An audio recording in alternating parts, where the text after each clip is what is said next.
The Supreme Court is expected to decide by tonight whether a commonly used abortion pill should continue to be accessible. The Biden administration had requested an emergency stay to keep the Food and Drug Administration's approval of the pill Mifepristone in place. A lower court banned it, but Justice Samuel Alito put the brakes on that court's ruling. Meanwhile, Donald Trump's campaign made it clear the former president does not support a national abortion ban. The former president and 2024 GOP presidential candidate believes that abortion should be decided at the state level. Trump's stance drew ire from anti-abortion advocates. The leading organization on the matter, Susan B. Anthony Pro-Life America, called his position morally indefensible. The group's president said in a statement that, quote, saying the issue should only be decided at the states is an endorsement of abortion up until the moment of birth. Even brutal late-term abortions in states like California, Illinois, New York, and New Jersey. So, what do you think about this? Is this going to be trouble for Donald Trump? I think it's trouble across the GOP. I don't think anyone knows how to talk about this issue in a way that straddles that line between being pro-life and also recognizing that polling doesn't really reflect that Americans necessarily agree with the most pro-life individuals on the issue of abortion. Most Americans do agree with restrictions, especially on late-term abortions. But, for example, when Governor Ron DeSantis signed this bill in Florida last week, banning abortion after 6 weeks, that's not a popular position. Right. And so I think what Trump is probably trying to do is say, look, I'm pro-life, but I want, citizens to be able to decide how they feel about abortion. And I understand the backlash from pro-life groups because, look, if you believe abortion is murder, as I do and as they do, then there's no gray area, right, that you're going to be happy with. Right. And it's interesting, I think on the left, people are going to play ads of Donald Trump in 2015 saying that he thought people who sought abortion should be punished. And of course, that's not going to bode well with young voters, with college-educated women. They're not going to like the fact that he was basically saying you should be punished if you try to get an abortion. I also think that the organization that we just talked about, them saying that in New York and California you can get a late-term abortion, that is not really true. So I looked it up and I see that New York's Reproductive Health Act allows practitioners to perform an abortion on a patient who is 24 weeks or more away from the start of pregnancy if the fetus is not viable or the abortion is necessary to protect the patient's life or health. So again, this idea that there are these liberal states where you can get an abortion at 9 months pregnant is not really factual. Most cases, it's about viability, and if you find out later on that they're not viable, then you can terminate a pregnancy. Yeah, some of these laws are tricky, though, because in some of the cases, when you look at the actual language of the bill, for example, the one that was being proposed in Virginia, what they define as health of the mother is actually quite vague. And so they do open up the possibility for if you find the right doctor, they will perform the abortion for you, even if your life isn't actually at risk. Sometimes they'll cite, for example, potential emotional damage stemming from the pregnancy as a reason to flush the fetus out for protecting the mother's health. So it's a case-by-case basis. There are instances where these bills do, in fact, keep that language very vague intentionally so they can still perform the late-term abortions while claiming that they're doing it in rare instances. Well, see, the interesting thing about that is I don't know, and, I know a lot of people on the left, and I don't know a lot of people on the left who believe that abortion is okay,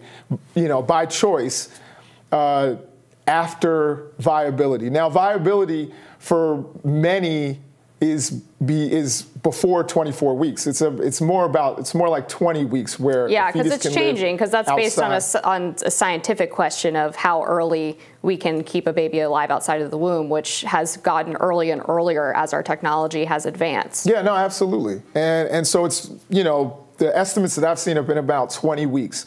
And most people say, you may not even know you're pregnant within 6 weeks. I mean, that's such a short window of time, and it doesn't give women an opportunity. And so it's basically an abortion ban in Florida. And most women, particularly, as I said, those college-educated women who decide elections because they're kind of swing voters in Pennsylvania. I think Florida's pretty solidly red now, but at one point they would swing states like Florida. They're not happy about things like this. And calling it, by the way, that 6-week bill, them calling that a fetal heartbeat bill is a misnomer. I just want to say that. You know, the science... Are you going to say that the heartbeat's just the chemical waves going through the baby? Well, here's what I'm going to say. Is that was the Planned Parenthood president that said that? Well, I'll say this. They're not completely wrong about that. And I will say that at 6 weeks, you're not even a fetus. You're an embryo.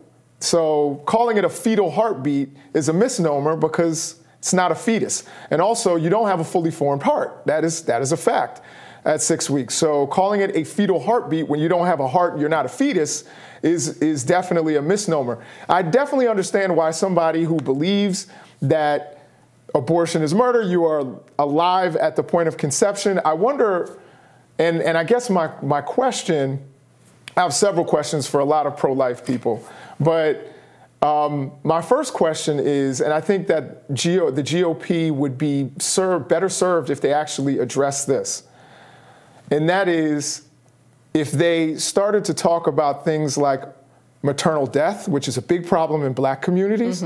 If the GOP actually went out and said, we have a plan to curb this because this is a problem, they could actually make some inroads. You know, I think and infant mortality, which is highest in those states that actually banned abortion. So these are, you want to say late-term abortions, that's a super late-term abortion because children are dying after they are born, and Republicans haven't really addressed that. Well, I think we can walk and chew gum at the same time. But they haven't. I think there's a common misconception that pro-life people only care about unborn children. And it's just not true. If you look at basically any statistic that talks about resources going to pregnancy centers, to daycare centers, to religious charities that help women who have just given birth, particularly single mothers, the vast majority of that funding comes from pro-life individuals and Christian individuals. It's not coming from the people on the left who love to yell at pro-lifers and say, you only care about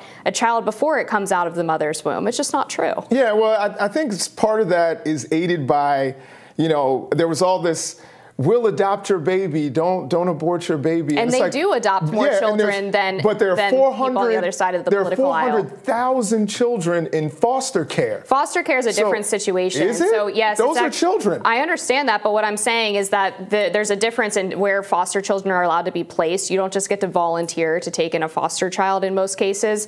They usually... You absolutely can. But most of the foster children that are in foster care right now are actually not able to be placed with these volunteer families because they have familial connections that they're attempting to get them connected with. So yeah, I think that there are, particularly with older children, as we've seen in Washington, D.C., I'm sure you remember Wednesday's Child. Do you remember that when that used to come on television, where they were always trying to That might have been before my time. Might have been before your time, but they would try to get children homes and get them adopted, and yet we don't see Republicans actually going out and trying to attack these issues for the health of mothers and for the health of their children. But this is a topic that we could debate forever. I'm sure we could. And we could have a discussion about. We didn't even get to talk about the, what's it called, Mifepristone? Yeah, and how all the statistics about how it's safe are totally false. Yeah, I don't know. It's been around for 20 years. But either way, what hasn't been around for 20 years is rising, and we'll be back with more of it.